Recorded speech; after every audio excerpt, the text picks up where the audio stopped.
सत श्री अकाल।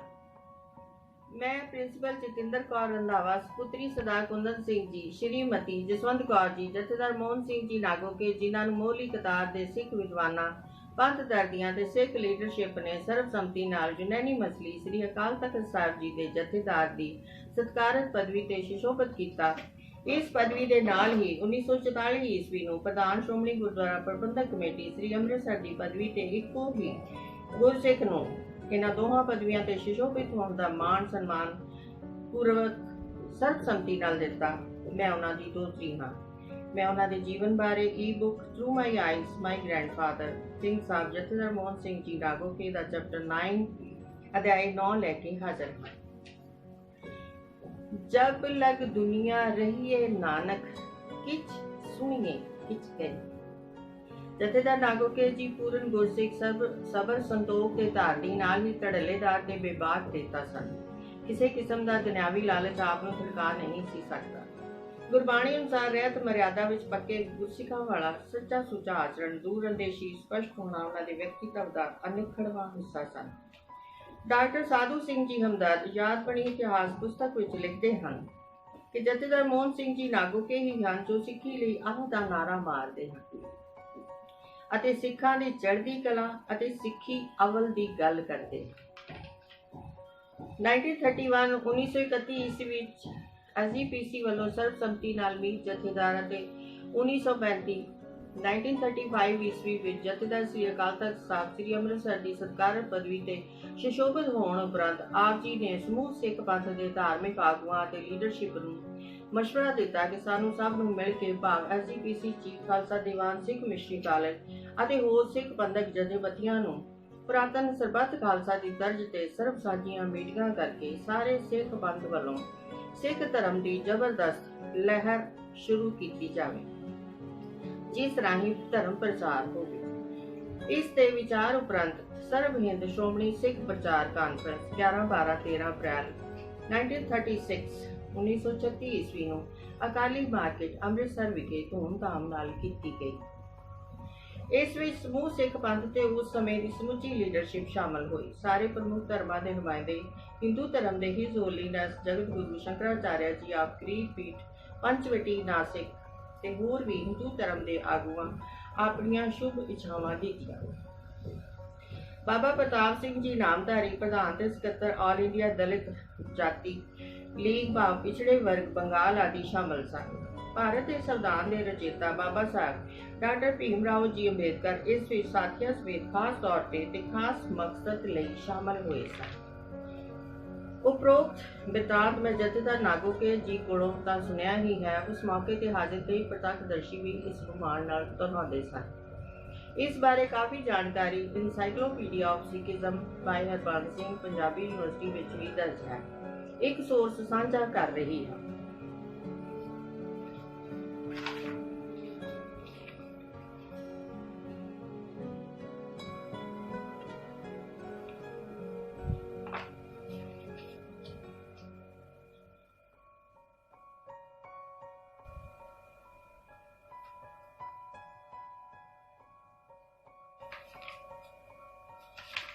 जथेदार मोहन सिंह जी नागोके बारे भी इनसाइक्लोपीडिया ऑफ सिखिज्म दे विच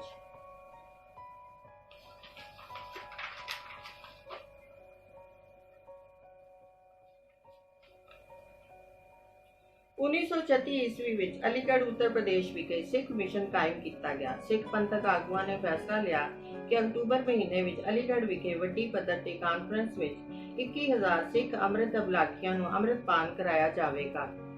21,000 सिखां नूं अमृत तैयार करके छकाउण दी जिम्मेवारी समूह सिख आगुआं वल्लों श्री अकाल तख्त साहिब जी के जथेदार सिंह साहब जथेदार मोहन सिंह जी नागोके होरां नूं सौंपी गई। इस कानफ्रेंस विच शामिल होण लई सारे संसार विच वास्ते गुरसिखां नूं इश्तिहार छपवा के पहुंचण दा सद्दा दिता गया। कहबे को शोभा नहीं देखा ही परवान। जथेदार मोहन सिंह जी नागोके ने इस समय अमृत दसम पिता जी के उस पवित्र और इतिहासिक कंडे नाल तैयार करने का फैसला किया, जिस कंडे नाल 13 अप्रैल विसाखी के दिहाड़े 1699 ईस्वी 1699 नूं ਸ੍ਰੀ ਗੁਰੂ ਗੋਬਿੰਦ ਸਿੰਘ ਜੀ ਮਹਾਰਾਜ ਨੇ ਖਾਲਸਾ ਪੰਥ ਦੀ ਸਿਰਜਣਾ ਸਮੇਂ ਸ੍ਰੀ ਅਨੰਦਪੁਰ ਸਾਹਿਬ ਜੀ ਵਿਖੇ ਅੰਮ੍ਰਿਤ ਤਿਆਰ ਕਰਕੇ ਸਿੱਖਾਂ ਨੂੰ ਆਪਣੇ ਹੱਥੀਂ ਅੰਮ੍ਰਿਤ ਪਾਨ ਕਰਾਇਆ ਸੀ। ਅਲੀਗੜ੍ਹ ਕਾਨਫਰੰਸ ਇਸ ਦਾ ਸ਼ਾਨਦਾਰ ਜਲੂਸ ਪ੍ਰੋਸੈਸ਼ਨ, ਜਿਸ ਵਿੱਚ 21 ਹਾਥੀ ਸ਼ਾਨਦਾਰ ਅਹੁਦਿਆਂ ਸਮੇਤ ਮੱਥੇ ਤੇ ਇੱਕ ਓਂਕਾਰ ਲਿਖਿਆ ਹੋਇਆ। ਸਭ ਤੋਂ ਪਹਿਲੇ ਹਾਥੀ ਤੇ ਰਣਜੀਤ ਨਗਾਰਾ ਵੱਜਦਾ ਹੋਇਆ, ਪਿੱਛੇ 5 ਪਿਆਰੇ ਘੋੜਿਆਂ ਤੇ ਅਸਵਾਰ, ਉਪਰੰਤ ਇੱਕ ਹਾਥੀ ਤੇ ਸ੍ਰੀ ਗੁਰੂ ਗ੍ਰੰਥ ਸਾਹਿਬ ਜੀ ਸੁਸ਼ੋਭਿਤ ਸਨ। ਪਿੱਛੇ ਗੁਰੂ ਪੰਥ ਦੀਆਂ ਪ੍ਰਸਿੱਧ ਸ਼ਖਸੀਅਤਾਂ ਤੇ ਸਿੱਖ ਲੀਡਰਸ਼ਿਪ ਇਸ ਦੇ ਪਿੱਛੇ ਹਾਥੀ ਤੇ ਵੱਖ-ਵੱਖ ਰੰਗ ਦੇ ਬਸਤਰ ਪਹਿਨੀ ਅੰਮ੍ਰਿਤ ਅਬਲਾਖੀ ਆਪਣੇ ਹੱਥਾਂ ਵਿੱਚ ਮਾਟੋ ਲੈ ਕੇ ਚੱਲ ਰਹੇ ਸਨ। ਇਹ ਅਜੋਕੇ ਸਿੱਖ ਇਤਿਹਾਸ ਦਾ ਸਦਾ ਤਰੋ-ਤਾਜ਼ਾ ਰਹਿਣ ਵਾਲਾ ਪਲ ਸੀ। ਕਰੇ ਕਰਾਵੇ ਆਪੇ ਆਪ ਮਾਨਸ ਕੇ ਕਿਛ ਨਹੀਂ ਥਾ। 21,000 ਅੰਮ੍ਰਿਤ ਅਬਲਾਖੀ ਪ੍ਰਾਣੀ ਮਾਤਰ ਨੂੰ ਇਕੱਠਿਆਂ ਅੰਮ੍ਰਿਤ ਪਾਨ ਕਰਾਉਣ ਦਾ ਰਿਕਾਰਡ ਕਾਇਮ ਹੋਣਾ। ਜਥੇਦਾਰ ਮੋਹਨ ਸਿੰਘ ਜੀ ਨਾਗੋਕੇ ਨੇ ਅੰਮ੍ਰਿਤ ਛਕਾਉਣ ਲਈ ਸਾਰੇ ਭਾਰਤ ਅਤੇ ਉਚੇਚੇ ਤੌਰ ਤੇ ਪੰਜਾਬ ਵਿੱਚੋਂ ਰਹਿਤ ਬਹਿਤ ਵਿੱਚ ਪਰਪੱਕ ਤੇ ਨਿਤਨੇਮੀ ਸਿੰਘਾਂ ਦੀ ਆਪ ਚੋਣ ਕਰਕੇ ਉਹਨਾਂ ਸਿੱਖਾਂ ਨੂੰ ਅਲੀਗੜ੍ਹ ਕਾਨਫਰੰਸ ਵਿੱਚ ਪਹੁੰਚਣ ਦੀ ਪ੍ਰੇਰਨਾ ਦਿੱਤੀ। ਆਪ ਜੀ ਉਸ ਪਵਿੱਤਰ ਖੰਡੇ ਨੂੰ ਤਖਤ ਸ੍ਰੀ ਕੇਸਗੜ੍ਹ ਸਾਹਿਬ ਜੀ ਸ੍ਰੀ ਅਨੰਦਪੁਰ ਸਾਹਿਬ ਤੋਂ ਇੱਕ ਸ਼ਾਨਦਾਰ ਕਾਫਲੇ ਦੇ ਰੂਪ ਵਿੱਚ ਲੈ ਕੇ ਪਹੁੰਚੇ। ਇੱਕ ਕੜਾਹੇ ਜਿੱਡੇ ਬਾਟੇ ਵਿੱਚ ਅੰਮ੍ਰਿਤ ਤਿਆਰ ਕੀਤਾ ਗਿਆ। 5 ਪਿਆਰਿਆਂ ਨੇ ਖੜੇ ਹੋ ਕੇ 5 ਬਾਣੀਆਂ ਦਾ ਪਾਠ ਕਰਦੇ ਹੋਏ ਖੰਡਾ ਫੇਰਿਆ।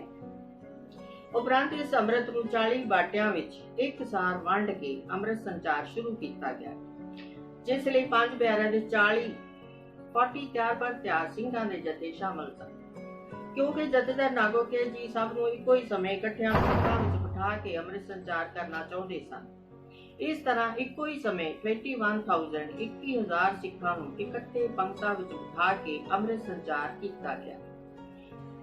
ਸੰਗਤਾਂ ਗੁਰੂ ਗੋਬਿੰਦ ਸਿੰਘ ਜੀ ਦੇ ਉਸ ਖੰਡੇ ਨਾਲ ਤਿਆਰ ਕੀਤਾ ਅੰਮ੍ਰਿਤ ਛਕ ਰਹੀਆਂ ਸਨ, ਜਿਸ ਨਾਲ ਤਿਆਰ ਹੋਇਆ ਅੰਮ੍ਰਿਤ ਸ੍ਰੀ ਗੁਰੂ ਗੋਬਿੰਦ ਸਿੰਘ ਜੀ ਮਹਾਰਾਜ ਨੇ ਆਪ ਹੀ ਛਕ ਕੇ ਪੂਰੀ ਮਨੁੱਖਤਾ ਨੂੰ ਆਪੇ ਗੁਰ ਚੇਲਾ ਦਾ ਨਿਵੇਕਲਾ ਸਿਧਾਂਤ ਪੇਸ਼ ਕੀਤਾ। ਅਲੀਗੜ੍ਹ ਯੂਪੀ ਵਿਖੇ ਅੰਮ੍ਰਿਤ ਸੰਚਾਰ ਲਗਾਤਾਰ ਚੱਲਦਾ ਰਿਹਾ। ਕਰਨ ਬੰਦਗੀ ਵਿਰਲੇ ਬੰਦ। ਇਸ ਇਤਿਹਾਸਕ ਰਿਕਾਰਡ ਕਾਇਮ ਹੋਣ ਬਾਰੇ ਵੱਖ-ਵੱਖ ਇਤਿਹਾਸਕਾਰਾਂ ਨੇ ਖੂਬਸੂਰਤ ਵਰਣਨ ਕੀਤਾ ਹੈ।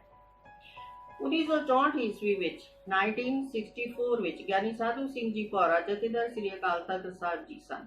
ਉਹ ਲਿਖਦੇ ਹਨ, ਜਥੇਦਾਰ ਮੋਹਨ ਸਿੰਘ ਜੀ ਨਾਗੋਕੇ ਨੇ ਦਸਮ ਪਿਤਾ ਜੀ ਦਾ ਉਹ ਖੰਡਾ ਜਿਸ ਨਾਲ ਸਤਿਗੁਰਾਂ ਨੇ ਆਪਣੇ ਹੱਥੀਂ ਅੰਮ੍ਰਿਤ ਤਿਆਰ ਕਰਕੇ ਛਕਾਇਆ ਸੀ, ਉਸ ਇਤਿਹਾਸਕ ਖੰਡੇ ਦੇ ਅਲੀਗੜ੍ਹ ਕਾਨਫਰੰਸ ਵਿੱਚ ਜੁੜੀਆਂ ਸੰਗਤਾਂ ਨੂੰ ਦਰਸ਼ਨ ਕਰਵਾ ਕੇ ਨਿਹਾਲ ਕੀਤਾ। ਗੁਰੂ ਪਿਆਰਿਆਂ, ਪ੍ਰਚਾਰਕਾਂ ਤੇ 5 ਪਿਆਰਿਆਂ ਦੇ ਸਹਿਯੋਗ ਨਾਲ ਲਗਭਗ 5 ਲੱਖ ਅੰਮ੍ਰਿਤ ਅਬਲਾਖੀਆਂ ਨੂੰ ਅੰਮ੍ਰਿਤ ਛਕਾਇਆ ਗਿਆ।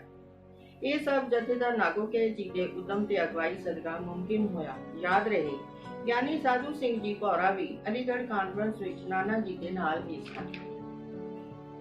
1931 ਈਸਵੀ ਦੀ ਮਰਦਮਸ਼ੁਮਾਰੀ ਸਮੇਂ ਸੂਬੇ ਵਿੱਚ ਸਿੱਖਾਂ ਦੀ ਗਿਣਤੀ 45,000 ਸੀ। ਇਸ ਅੰਮ੍ਰਿਤ ਸੰਚਾਰ ਦੇ ਲਗਾਤਾਰ ਪ੍ਰਵਾਹ ਨਾਲ ਲੱਖਾਂ ਦੀ ਗਿਣਤੀ ਹੋ ਗਈ।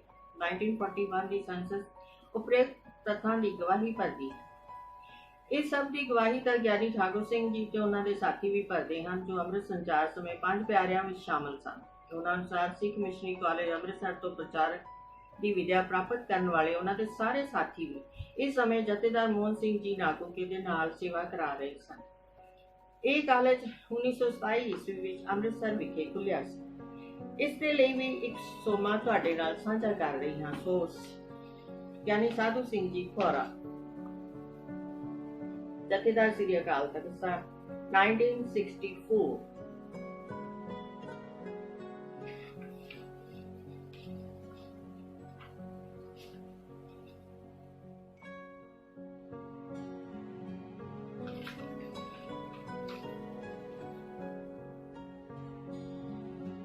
ਸ੍ਰੀ ਗੁਰੂ ਗੋਬਿੰਦ ਸਿੰਘ ਜੀ ਮਹਾਰਾਜ ਨੇ ਸ੍ਰੀ ਗੁਰੂ ਗ੍ਰੰਥ ਸਾਹਿਬ ਜੀ ਨੂੰ ਗੁੱਤਾ ਗੱਦੀ ਤੇ ਬਿਰਾਜਮਾਨ ਕੀਤਾ। ਉਹਨਾਂ ਅਨੁਸਾਰ ਓਟ ਅਕਾਲ ਦੀ ਪਰਚਾ ਗੁਰ ਸ਼ਬਦ ਦਾ ਦੀਦਾਰ ਖਾਲਸੇ। ਜਥੇਦਾਰ ਨਾਗੋਕੇ ਜੀ ਰਹਿਤ ਬਹਿਤ ਵਿੱਚ ਪ੍ਰਪੱਕ ਸਨ। ਪ੍ਰਸਿੱਧ ਇਤਿਹਾਸਕਾਰ ਮਿਸਟਰ ਟਾਈਬੀ ਵੱਲੋਂ ਜਦੋਂ ਸਭ ਤੋਂ ਸੋਹਣੇ ਮਨੁੱਖ ਦੀ ਪਰਿਭਾਸ਼ਾ ਪੁੱਛੀ ਗਈ ਤਾਂ ਉਸ ਦਾ ਉੱਤਰ ਸੀ ਤਿਆਰ ਬਰ ਤਿਆਰ ਸਹੀ। ਤੇ ਉਸ ਅਨੁਸਾਰ ਸਭ ਤੋਂ ਕਰੂਪ ਮਨੁੱਖ ਜਿਸਨੇ ਸਿੱਖੀ ਸਰੂਪ ਭਾਵ ਆਪਣੇ ਨੈਚੁਰਲ ਸਿੱਖ ਸਰੂਪ ਨੂੰ ਵਿਗਾੜ ਲਿਆ ਹੋਵੇ। ਲਾਰਡ ਕਰਜ਼ਨ ਹਿੰਦੁਸਤਾਨ ਦੇ 1898 ਤੋਂ 1905 ਈਸਵੀ ਤੱਕ ਵਾਇਸਰਾਏ ਸਨ। ਉਹਨਾਂ ਦੇ ਨੱਕ ਦੇ ਹੇਠਾਂ ਸੱਟ ਦਾ ਨਿਸ਼ਾਨ ਸੀ। ਉਹ ਇਸ ਨੂੰ ਨੱਕ ਦੇ ਹੇਠਾਂ ਮੁੱਛਾਂ ਰੱਖ ਕੇ ਲੁਕਾ ਲੈਂਦੇ, ਬਾਕੀ ਹਜਾਮਤ ਕਰਾ ਲੈਂਦੇ। ਇਸ ਕਰਜਨ ਫੈਸ਼ਨ ਨੂੰ ਗੁਲਾਮ ਹਿੰਦੂ ਤੇ ਮੁਸਲਮਾਨਾਂ ਫੈਸ਼ਨ ਬਣਾ ਕੇ ਨਕਲ ਸ਼ੁਰੂ ਕਰ ਦਿੱਤੀ। ਅਕਬਰ ਇਲਾਹਾਬਾਦੀ ਨੇ ਇਸ ਦੇ ਲਈ ਬਹੁਤ ਸੁੰਦਰ ਸ਼ਬਦਾਂ ਵਿੱਚ ਲਿਖਿਆ ਹੈ, ਕਰ ਦਿਆ करजन ने जन, मर्दों की सूरत देखिए, रौनक चेहरे की सब फैशन बनाकर पहुंचे। रौनक चेहरे की सब फैशन बनाकर पहुंचे। कुदरत ने मनुख ਨੂੰ ਕੇਸ, ਦਾੜੀ ਤੇ ਮੁਛਹਿਰੇ ਬਦੌਕੁਣੇ ਦੇ ਚਿੰਨ੍ਹ ਵਜੋਂ ਦਿੱਤੇ ਸਨ, ਪਰ ਲਾਰਡ ਕਰਜ਼ਨ ਨੇ ਮਰਦਾਂ ਦੀ ਸੂਰਤ ਨੂੰ ਜ਼ਨ ਭਾਵ ਇਸਤਰੀਆਂ ਦੀ ਸੂਰਤ ਵਿੱਚ ਬਦਲ ਦਿੱਤਾ। ਉਸ ਵਕਤ ਸਿੱਖਾਂ ਦੇ ਸਾਬਤ ਸੂਰਤ ਭਾਵ ਕੇਸਾਧਾਰੀ ਹੋਣ ਕਰਕੇ ਇਸ ਫੈਸ਼ਨ ਦਾ ਸਿੱਖਾਂ ਤੇ ਕੋਈ ਅਸਰ ਨਹੀਂ ਹੋਇਆ ਸੀ। ਹਿੰਦੁਸਤਾਨ ਸਦੀਆਂ ਤੋਂ ਗੁਲਾਮ ਸੀ, ਅੰਗਰੇਜ਼ ਦਾ ਰਾਜ ਸੀ। ਉਹ ਆਪਣਾ ਸੱਭਿਆਚਾਰ, ਆਚਾਰ ਵਿਚਾਰ ਤੇ ਕਾਨੂੰਨ ਭਾਰਤੀਆਂ ਤੇ ਠੋਸ ਰਹੇ ਸਨ। ਵਿਰੋਧ ਦੀ ਆਵਾਜ਼ ਗੋਲੀ ਨਾਲ ਦਬਾ ਦਿੱਤੀ ਜਾਂਦੀ ਸੀ। ਪਰ ਜਥੇਦਾਰ ਜੀ ਨੇ 1919 ਈਸਵੀ ਦੇ ਜਲਿਆਂਵਾਲੇ ਬਾਗ ਦੇ ਖੂਨੀ ਸਾਕੇ ਦੇ ਰੋਸ ਵਜੋਂ ਕਾਲੀ ਦਸਤਾਰ ਸਜਾ ਕੇ ਦਫ਼ਤਰ ਪਹੁੰਚ ਕੇ ਇਸ ਮੰਦਭਾਗੀ ਘਟਨਾ ਤੇ ਰੋਸ ਪ੍ਰਗਟ ਕੀਤਾ। ਉਪਰੰਤ ਸਰਕਾਰੀ ਨੌਕਰੀ ਤੋਂ ਅਸਤੀਫਾ ਰਿਜ਼ਾਈਨ ਦੇ ਕੇ ਅੰਗਰੇਜ਼ ਹਕੂਮਤ ਵਿਰੁੱਧ ਪੰਜਾਬ ਵਿੱਚੋਂ ਸਭ ਤੋਂ ਪਹਿਲਾਂ ਅਸਹਿਯੋਗ ਅੰਦੋਲਨ ਦਾ ਮੁੱਢ ਸ਼ੁਰੂ ਕੀਤਾ। ਹਿੰਦੁਸਤਾਨ ਨੂੰ ਅੰਗਰੇਜ਼ ਸਰਕਾਰ ਦੀ ਗੁਲਾਮੀ ਤੋਂ ਆਜ਼ਾਦ ਕਰਾਉਣ ਦਾ ਰਾਹ ਕੋਈ ਸੌਖਾ ਸੁਖਾਲਾ ਨਹੀਂ ਸੀ। ਇਸ ਦਿਨ ਤੱਕ ਪਹੁੰਚਣ ਲਈ ਹਰ ਭਾਰਤੀ ਦੀ ਤਰ੍ਹਾਂ ਪਿਤਾ ਜੀ ਨੇ ਵੀ ਇੱਕ ਲੰਬੀ ਲੜਾਈ ਲੜੀ ਸੀ, ਜਿੱਤੇ ਲਈ ਉਹਨਾਂ ਦੇ ਮਾਤਾ ਪਿਤਾ ਤੇ ਪਰਿਵਾਰ ਨੂੰ ਵੀ ਸੰਘਰਸ਼ ਭਰਿਆ ਜੀਵਨ ਬਿਤਾਉਣਾ ਪਿਆ। ਨਾਨਾ ਜੀ ਕਿਸਮਤ ਵਾਲੇ ਸਨ ਕਿ ਉਹਨਾਂ ਦੇ ਮਾਤਾ ਪਿਤਾ ਤੇ ਸਾਰਾ ਪਰਿਵਾਰ ਉਹਨਾਂ ਦੇ ਨਾਲ ਮੋਢੇ ਨਾਲ ਮੋਢਾ ਢਾ ਕੇ ਖੜਾ ਰਿਹਾ। ਉਹਨਾਂ ਨੇ ਅੰਗਰੇਜ਼ੀ ਹਕੂਮਤ ਦੇ ਤਸ਼ੱਦਦ ਅਤੇ ਤਸੀਹੇ ਝੱਲੇ, ਪਰ ਉਫ ਨਹੀਂ ਕੀਤੀ।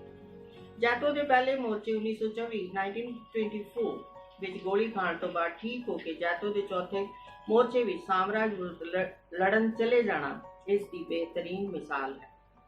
ਉਹ ਦੱਸਦੇ ਸਨ, ਜਦੋਂ ਦੇਸ਼ ਭਗਤ ਅੰਗਰੇਜ਼ ਸਰਕਾਰ ਦੇ ਕਿਸੇ ਫਰਮਾਨ ਦੇ ਵਿਰੋਧ ਲਈ ਘਰੋਂ ਰੋਸ ਵਿਖਾਵੇ ਲਈ ਨਿਕਲਦੇ ਸਨ ਤਾਂ ਉਸ ਰਸਤੇ ਦੇ ਖੂਹਾਂ ਵਿੱਚ ਗੰਦਗੀ, ਗੋਹੇ ਆਦਿ ਦਾ ਮਿਸ਼ਰਣ ਸੁੱਟ ਦਿੱਤਾ ਜਾਂਦਾ ਸੀ ਤਾਂ ਕਿ ਪਾਣੀ ਪੀਣ ਯੋਗ ਨਾ ਰਹੇ। ਪਰਿਵਾਰਾਂ ਨੂੰ ਡਰਾਇਆ ਧਮਕਾਇਆ ਜਾਂਦਾ ਸੀ।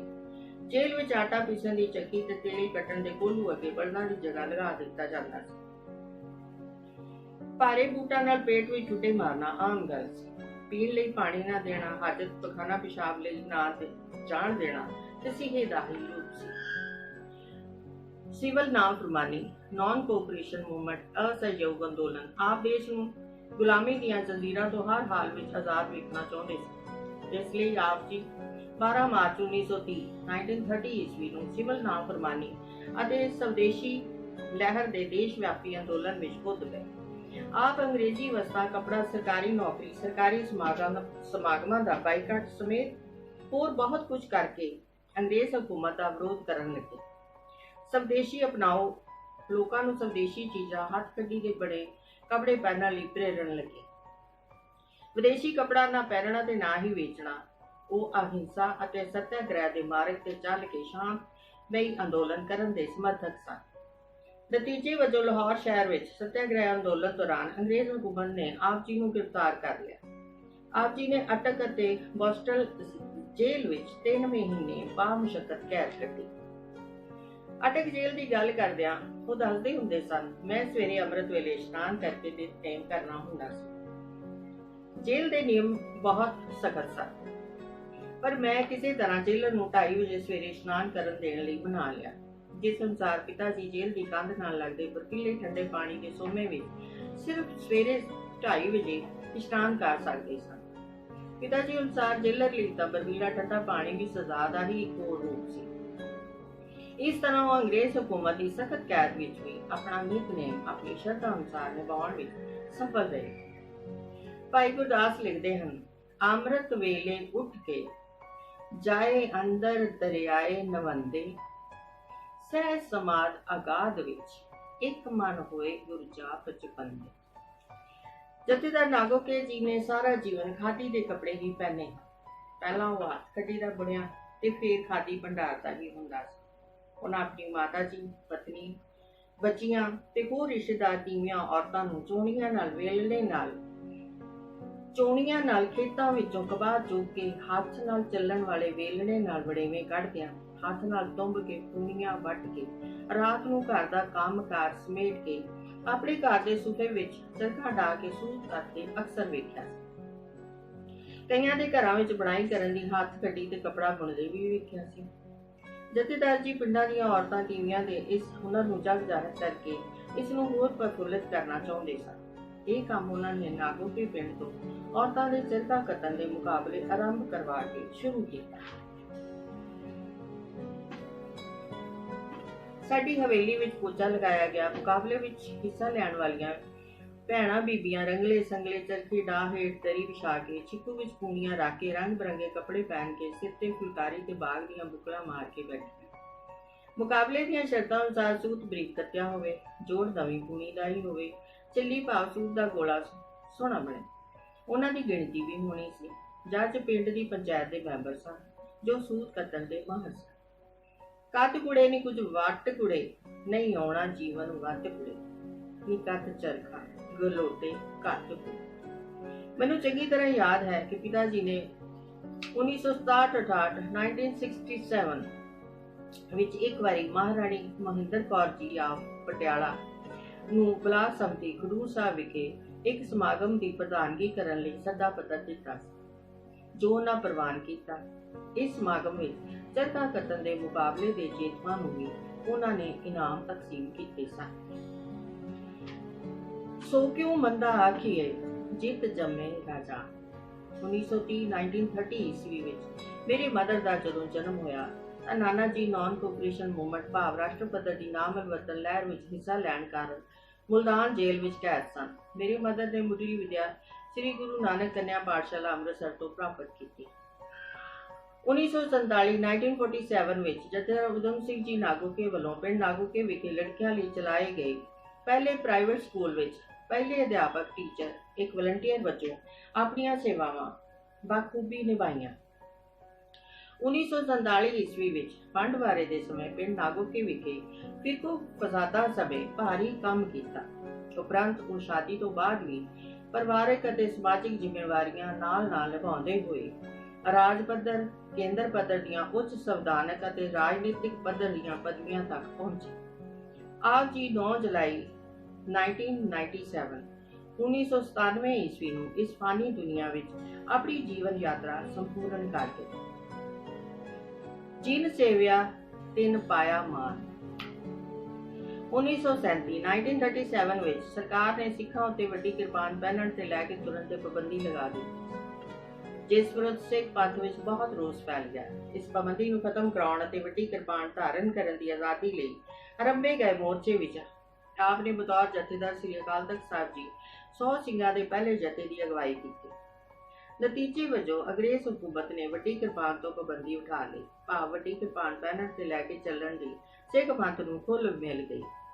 ਹਿੰਦੁਸਤਾਨ ਆਜ਼ਾਦ ਹੋ ਜਾਣ ਪਿੱਛੋਂ ਫੌਜੀ ਸਿੰਘਾਂ ਨੂੰ ਵਰਦੀ ਭਾਵ ਯੂਨੀਫਾਰਮ ਵਿੱਚ ਕਿਰਪਾਨ ਸ਼ਾਮਲ ਕਰਾਉਣ ਲਈ ਸਰਦਾਰ ਬਲਦੇਵ ਸਿੰਘ ਜੀ ਰੱਖਿਆ ਮੰਤਰੀ ਜੀ ਨੂੰ ਮਿਲ ਕੇ ਲਿਖਤ ਪੜਤ ਰਾਹੀਂ ਜ਼ੋਰ ਪਾਇਆ ਗਿਆ ਕਿ ਫੌਜ ਦੀ ਯੂਨੀਫਾਰਮ ਵਿੱਚ ਅੰਮ੍ਰਿਤਧਾਰੀ ਫੌਜੀਆਂ ਲਈ ਕਿਰਪਾਨ ਨੂੰ ਇੱਕ ਜ਼ਰੂਰੀ ਕਕਾਰ ਵਜੋਂ ਸ਼ਾਮਲ ਕਰ ਦਿੱਤਾ ਜਾਣਾ ਚਾਹੀਦਾ ਹੈ। ਜੁਲਾਈ 2019 ਵਿੱਚ ਮੈਂ ਇਹ ਪੜ੍ਹਿਆ ਹੈ ਕਿ ਬਰਤਾਨੀਆ ਸਰਕਾਰ, ਜਿਸ ਦੀ ਮਹਾਰਾਣੀ ਐਲਿਜ਼ਬeth ਦੂਜੀ ਸੰਵਿਧਾਨਕ ਤੌਰ ਤੇ ਮੁਖੀ ਹੈ, ਵੱਲੋਂ ਹਥਿਆਰਾਂ ਬਾਰੇ ਬਣਾਏ ਗਏ ਨਵੇਂ ਕਾਨੂੰਨ ਅਨੁਸਾਰ ਕਿਰਪਾਨ ਨੂੰ ਹਥਿਆਰਾਂ ਦੀ ਕੈਟੇਗਰੀ ਵਿੱਚੋਂ ਬਾਹਰ ਰੱਖ ਦਿੱਤਾ ਗਿਆ ਹੈ। 1937 ਨੂੰ ਹਿੰਦੁਸਤਾਨ ਵਿੱਚ ਵੱਡੀ ਕਿਰਪਾਨ ਤੋਂ ਉਠਾਈ ਗਈ ਪਾਬੰਦੀ ਦੇ ਸਫਲ ਮੋਰਚੇ ਦੇ ਨਤੀਜੇ ਸਰਗਾ ਸਿੱਖ ਪੰਥ ਇੱਥੋਂ ਤੱਕ ਪਹੁੰਚ ਸਕਿਆ ਹੈ ਕਿ ਵੱਡੀ ਕਿਰਪਾਨ ਮਹਾਨ ਸਿੱਖ ਪਦਵੀਆਂ ਤੇ ਬਿਰਾਜਮਾਨ ਆਗੂਆਂ ਵੱਲੋਂ, ਪੰਜ ਪਿਆਰਿਆਂ ਵੱਲੋਂ ਨਗਰ ਕੀਰਤਨ ਦੀ ਅਗਵਾਈ ਸਮੇਂ, ਅੰਮ੍ਰਿਤ ਸੰਚਾਰ ਸਮੇਂ ਆਦਿ ਮੌਕਿਆਂ ਤੇ ਸਜਾਈ ਜਾਂਦੀ ਹੈ। ਗੁਰਸਿੱਖ ਸਮਾਗਮਾਂ ਵਿੱਚ ਗੱਤਕੇ ਤੇ ਜੌਹਰ ਕਿਰਪਾਨ ਨਾਲ ਹੀ ਵਿਖਾਏ ਜਾਂਦੇ। ਸਿੱਖ ਭਾਈਚਾਰਾ ਪੂਰੇ ਸੰਸਾਰ ਵਿੱਚ ਵਸਦਾ ਹੈ ਅਤੇ ਇਸ ਨੂੰ ਧਾਰਨ ਕਰਦਾ ਹੈ। ਜਥੇਦਾਰ ਮੋਹਨ ਸਿੰਘ ਜੀ ਨਾਗੋਕੇ ਦੀਆਂ ਸਾਰੀਆਂ ਹੀ ਸਿੱਖ ਰਿਆਸਤਾਂ ਦੇ ਮੁਖੀ ਬਹੁਤ ਆਦਰ ਸਨਮਾਨ ਕਰਦੇ ਸਨ। ਉਹ ਜਥੇਦਾਰ ਨਾਗੋਕੇ ਜੀ ਕੋਲੋਂ ਸਿੱਖ ਧਾਰਮਿਕ ਰਵਾਇਤਾਂ ਬਾਰੇ ਅਕਸਰ ਕੀਮਤੀ ਰਾਏ ਵੀ ਲੈਂਦੇ ਸਨ। 1944 ਈਸਵੀ ਵਿੱਚ ਮਹਾਰਾਜਾ ਜਗਜੀਤ ਸਿੰਘ ਕਪੂਰਥਲਾ ਦੇ ਪੋਤਰੇ ਨੂੰ ਆਪ ਜੀ ਨੇ ਹੀ ਅੰਮ੍ਰਿਤ ਛਕਾ ਕੇ ਸਿੰਘ ਸਜਾਇਆ ਸੀ। ਉਹਨਾਂ ਅਨੁਸਾਰ ਸਾਰੀਆਂ ਸਿੱਖ ਰਿਆਸਤਾਂ ਮੁੱਢ ਤੋਂ ਹੀ ਸਿੱਖ ਧਰਮ ਦੇ ਇੱਕ ਅੰਗ ਵਾਂਗ ਰਹੀਆਂ ਸਨ।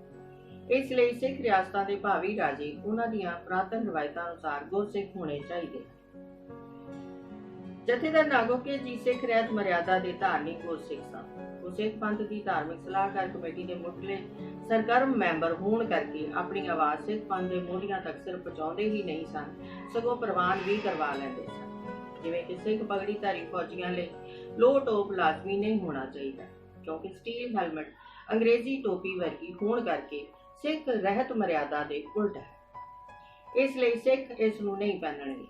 ਸਿੱਖ ਰਹਿਤ ਮਰਿਆਦਾ ਦੇ ਅਨੁਸਾਰ ਭਾਵ ਸਿੱਖੀ ਰਹਿਤ ਬਹਿਤ ਅਨੁਸਾਰ ਪੰਜਾਬ ਸਰਕਾਰ ਕੋਲੋਂ ਮੰਗ ਕੀਤੀ ਗਈ ਕਿ ਮਹਿਕਮਾ ਪੁਲਿਸ ਵਿੱਚ ਭਰਤੀ ਹੋਏ ਸਿੱਖ ਨੌਜਵਾਨਾਂ ਲਈ ਵੀ ਰੂਲਸ ਆਫ ਕੰਡਕਟ ਉਸੇ ਤਰ੍ਹਾਂ ਹੀ ਲਾਗੂ ਹੋਵੇ ਜਿਵੇਂ ਕਿ ਮਹਿਕਮਾ ਫੌਜ ਵਿੱਚ ਲਾਗੂ ਹੈ। ਇਸ ਤਰ੍ਹਾਂ ਸਿੱਖ ਆਪਣੇ ਸਿੱਖੀ ਸਰੂਪ ਨੂੰ ਕਾਇਮ ਰੱਖਦੇ ਹੋਏ ਆਪਣੀ ਡਿਊਟੀ ਨਿਭਾ ਸਕਦੇ ਹਨ। 10 ਮਾਰਚ 1945 1945 ਐਸਜੀਪੀਸੀ ਦੀ ਜਨਰਲ ਇਕੱਤਰਤਾ ਵਿੱਚ ਬਤੌਰ ਪ੍ਰੈਜ਼ੀਡੈਂਟ ਸਮੇਤ 85 ਮੈਂਬਰਾਂ ਦੀ ਹਾਜ਼ਰੀ ਵਿੱਚ ਆਜ਼ਾਦ ਹਿੰਦ ਫੌਜ ਭਾਵ ਆਈਐਨਏ ਦੀ ਮਦਦ ਸਹਾਇਤਾ ਕਰਨ ਅਤੇ ਆਜ਼ਾਦ ਹਿੰਦ ਫੌਜ ਦੇ ਕੈਦੀਆਂ ਦੀ ਰਿਹਾਈ ਕਰਾਉਣ ਦਾ ਮਤਾ ਸਰਬਸੰਮਤੀ ਨਾਲ ਪਾਸ ਕੀਤਾ ਗਿਆ। ਇਸ ਰਾਹੀਂ ਐਸਜੀਪੀਸੀ ਨੇ ਆਜ਼ਾਦ ਹਿੰਦ ਫੌਜ ਦੇ ਮੁਕੱਦਮਿਆਂ ਦੀ ਪੈਰਵੀ ਲਈ ਸ਼੍ਰੋਮਣੀ ਗੁਰਦੁਆਰਾ ਪ੍ਰਬੰਧਕ ਕਮੇਟੀ ਦੇ ਥੈਤੀ ਫੰਡਾਂ ਵਿੱਚੋਂ ਦਿੱਤੀ ਜਾ ਰਹੀ ਮਾਇਆ ਦੀ ਰਕਮ ਵਧਾ ਕੇ 7,000 ਕਰ ਦਿੱਤੀ ਗਈ। ਸਰਕਾਰ ਹਿੰਦ ਤੇ ਜ਼ੋਰ ਪਾਇਆ ਗਿਆ। ਨੰਬਰ 1, ਸਰਕਾਰ ਇਹਨਾਂ ਵਿਰੁੱਧ ਮੁਕੱਦਮੇ ਨਾ ਚਲਾਵੇ। ਨੰਬਰ 2, ਇਹਨਾਂ ਨੂੰ ਰਿਹਾ ਕਰ ਦਿੱਤਾ ਜਾਵੇ। ਇਹ ਫੌਜੀ ਜਨਰਲ ਮੋਹਨ ਸਿੰਘ, ਜਨਰਲ ਸ਼ਾਹ ਨਵਾਜ਼ ਅਤੇ ਕਰਨਲ ਢਿੱਲੋਂ ਸਨ। ਇਹਨਾਂ ਨੂੰ ਕੈਦ ਕਰਕੇ ਦਿੱਲੀ ਵਿਖੇ ਮੁਕੱਦਮੇ ਚਲਾਏ ਜਾ ਰਹੇ ਸਨ। ਸ਼੍ਰੋਮਣੀ ਗੁਰਦੁਆਰਾ ਪ੍ਰਬੰਧਕ ਕਮੇਟੀ ਦੇ ਨਾਲ ਹੀ ਇਹ ਮੰਗ ਵੀ ਕੀਤੀ ਕਿ ਇੰਦੌਰ ਜੇਲ੍ਹ ਵਿੱਚ ਬੰਦ ਅਤੇ ਦੇਸ਼ ਦੀਆਂ ਹੋਰ ਜੇਲ੍ਹਾਂ ਜਿੱਥੇ ਵੀ ਆਈਐਨਏ ਭਾਵ ਆਜ਼ਾਦ ਹਿੰਦ ਫੌਜ ਦੇ ਸਿਪਾਹੀ ਕੈਦ ਹਨ, ਉਹਨਾਂ ਨੂੰ ਫੌਰੀ ਤੌਰ ਤੇ ਰਿਹਾ ਕਰ ਦਿੱਤਾ ਜਾਵੇ। ਆਜ਼ਾਦ ਹਿੰਦ ਫੌਜ ਦੇ ਜੋ ਸਿਪਾਹੀ ਕੈਦੀ ਦੇਸ਼ ਤੋਂ ਬਾਹਰ ਰਿਹਾ ਕੀਤੇ ਗਏ ਹਨ, ਉਹਨਾਂ ਨੂੰ ਸਰਕਾਰ ਹਿੰਦ ਪ੍ਰਬੰਧ ਕਰਕੇ ਹਿੰਦੁਸਤਾਨ ਵਾਪਸ ਲਿਆ। ਇਸ ਦੀਆਂ ਕੋਸ਼ਿਸ਼ਾਂ ਵੀ ਸ਼ੁਰੂ ਕਰਵਾਈਆਂ ਗਈਆਂ। ਯਾਦ ਰਹੇ, ਜਾਪਾਨ ਦੀ ਦੂਜੇ ਵਿਸ਼ਵ ਯੁੱਧ ਵਿੱਚ ਹਾਰ ਅਤੇ ਨੇਤਾ ਜੀ ਸੁਭਾਸ਼ ਚੰਦਰ ਬੋਸ ਜੀ ਦੇ ਹਵਾਈ ਹਾਦਸੇ ਪਿੱਛੋਂ ਇਹ ਫੌਜ ਆਈਐਨਏ ਆਜ਼ਾਦ ਹਿੰਦ ਫੌਜ ਟੁੱਟ ਗਈ ਸੀ। ਜਥੇਦਾਰ ਨਾਗੋਕੇ ਦੀ ਸੋਚ ਗੁਰਬਾਣੀ ਤੋਂ ਅਗਵਾਈ ਲੈਂਦੀ ਸੀ, ਜਿਸ ਵਿੱਚ ਮਾੜੇ ਤੋਂ ਮਾੜੇ ਮਨੁੱਖ ਵੀ ਗਲਤ ਰਸਤੇ ਨੂੰ ਤਿਆਗ ਕੇ ਆਪਣੇ ਜੀਵਨ ਨੂੰ ਨਵੇਂ ਸਿਰੇ ਤੋਂ ਸ਼ੁਰੂ ਕਰਨ ਦੀਆਂ ਮਿਸਾਲਾਂ। ਇਸੇ ਲੜੀ ਵਿੱਚ ਆਪ ਜੀ ਮਨੁੱਖੀ ਕਦਰਾਂ ਕੀਮਤਾਂ ਅਤੇ ਮਨੁੱਖੀ ਅਧਿਕਾਰਾਂ ਦੀ ਗੱਲ ਵੀ ਕਰਦੇ ਸਨ। ਉਹਨਾਂ ਅਨੁਸਾਰ ਹਰ ਮਨੁੱਖ ਅੰਦਰ ਕੁਦਰਤ ਕੋਈ ਨਾ ਕੋਈ ਗੁਣ ਭਰ ਕੇ ਜ਼ਰੂਰ ਭੇਜਦੀ ਹੈ। ਇਹੀ ਕਾਰਨ ਹੈ ਕਿ ਸਧਾਰਨ ਕਾਨੂੰਨ ਤੱਕ ਹੀ ਕਈ ਵਾਰੀ ਮੁਜਰਮ ਵੀ ਮੌਕਾ ਮਿਲਣ ਤੇ ਬਹੁਤ ਕੁਝ ਚੰਗਾ ਵੀ ਕਰ ਗੁਜ਼ਰਦੇ ਹਨ। ਲਗਭਗ 1959 ਵਿੱਚ ਪੰਜਾਬ ਸਰਕਾਰ ਵੱਲੋਂ ਇਸ ਸਮੇਂ ਦੌਰਾਨ ਹੀ ਕੈਦੀਆਂ ਦੇ ਸੁਧਾਰ ਲਈ ਇੱਕ ਨਵਾਂ ਤਜਰਬਾ ਕਰਨ ਦਾ ਫੈਸਲਾ ਲਿਆ ਗਿਆ, ਜਿਸ ਅਨੁਸਾਰ ਜੇਲ੍ਹਾਂ ਵਿੱਚ ਬੰਦ ਕੈਦੀਆਂ ਨੂੰ ਸੁਧਾਰਨ ਲਈ ਚੰਗੀਆਂ ਨਾਮਵਰ ਤੇ ਧਾਰਮਿਕ ਬ੍ਰਿਤੀ ਦੀਆਂ ਸ਼ਖਸੀਅਤਾਂ ਦੇ ਨਾਲ ਘਰਾਂ ਵਿੱਚ ਰਹਿਣ ਲਈ ਭੇਜਿਆ ਜਾਣਾ ਸੀ।